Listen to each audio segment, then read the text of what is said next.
Finalmente, un obispo dio marcha atrás, retirando una figura cuya presencia parecía incómoda e inexplicable. No fue una decisión tomada desde arriba, sino el resultado de una reacción firme y unida de los fieles. Y aquí es precisamente donde este episodio nos desafía. Demuestra que cuando la gente no se calla, algo realmente puede cambiar. Quédense hasta el final, porque lo sucedido nos dice qué podemos hacer hoy para cambiar las cosas. En estos años, el pueblo fiel ha asistido con consternación a una deriva que parece no tener fin. Los eclesiásticos manchados por graves delitos son reintegrados a puestos de poder, mientras que los obispos más fieles a la doctrina católica son expulsados sin juicio y sin explicaciones.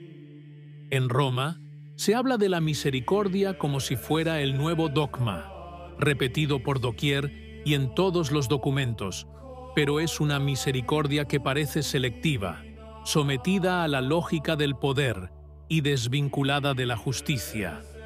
Pero hoy llegan buenas noticias.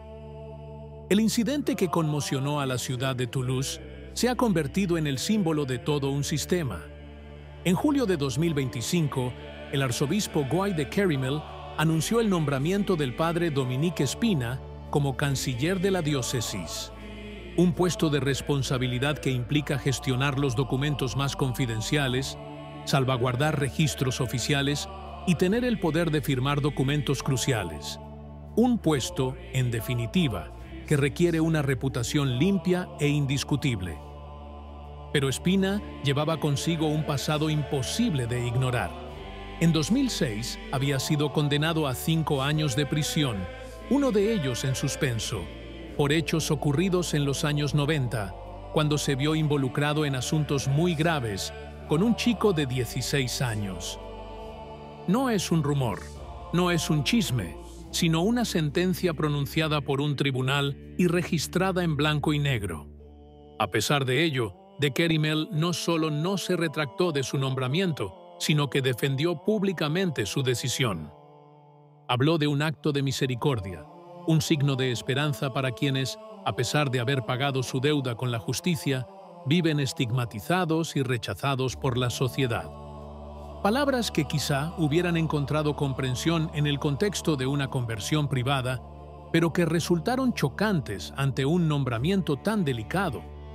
Porque el canciller no es un cargo secundario o simbólico, es un rol operativo que toca el corazón mismo de la administración diocesana. Y confiarlo a un hombre con un pasado así parecía a muchos no un acto de misericordia, sino un desafío al sentido común, un signo de desprecio por los fieles y por cuantos han sufrido verdaderamente. Así, lo que debía presentarse como un signo de redención se ha convertido en una provocación a los ojos del pueblo católico. Una prueba más de que en esta iglesia de nuestro tiempo, la misericordia ya no se administra como un don divino, sino como una herramienta política distribuida a quien conviene. Las reacciones fueron inmediatas. En Toulouse, pero también en toda Francia, los fieles alzaron la voz con una determinación pocas veces vista en los últimos años. Las asociaciones laicas comprometidas en la defensa de la dignidad de la Iglesia han emitido duros comunicados, describiendo abiertamente un acto de desprecio hacia las víctimas y una humillación pública infligida por quienes, por el contrario, deberían haberlas protegido. La Asociación para la Memoria y la Prevención de los Acontecimientos Escandalosos en la Iglesia Católica Occidental ha recopilado en blanco y negro las fechas, nombres y testimonios ya entregados al Papa Francisco en 2023, cuando el tema todavía había sido llevado ante la cúpula de la Iglesia a través de documentos oficiales.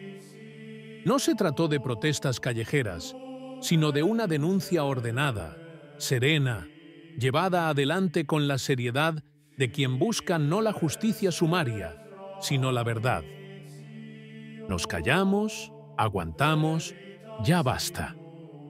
Este fue el tono de los fieles, que no buscaron la protesta política, pero demostraron que ya no estaban dispuestos a soportar decisiones incomprensibles.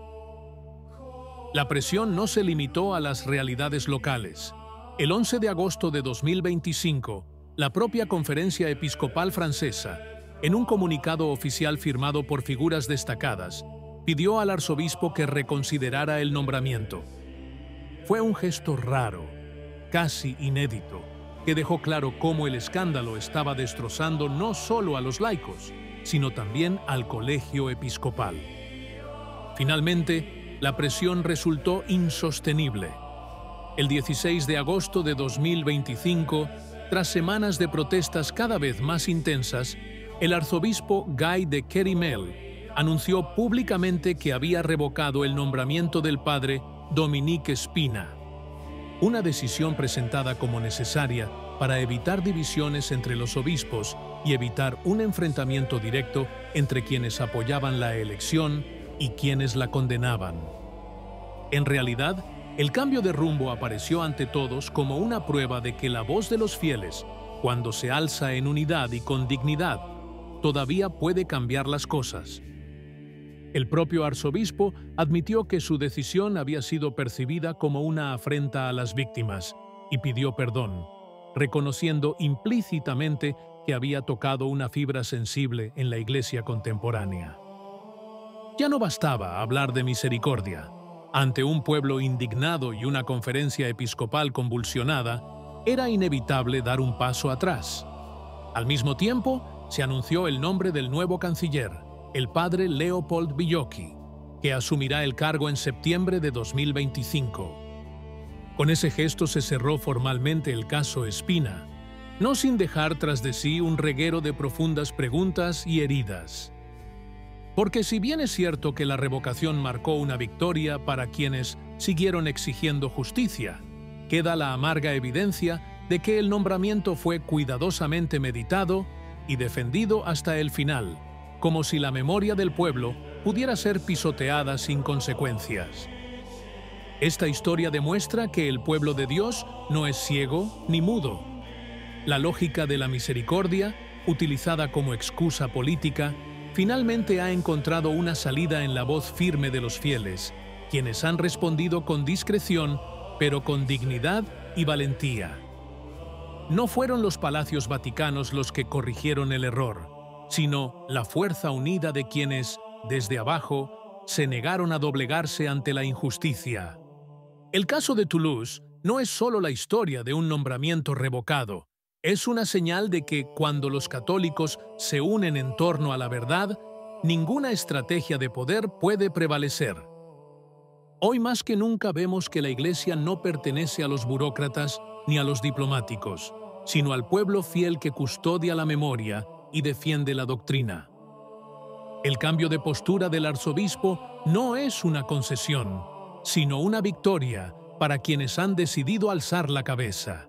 Y si este pueblo logra mantenerse unido, nada impedirá que la justicia y la verdad vuelvan a brillar, incluso en los momentos más oscuros. ¿Qué opinas? Si te gustó el video, comenta. Amén. Que Dios te bendiga.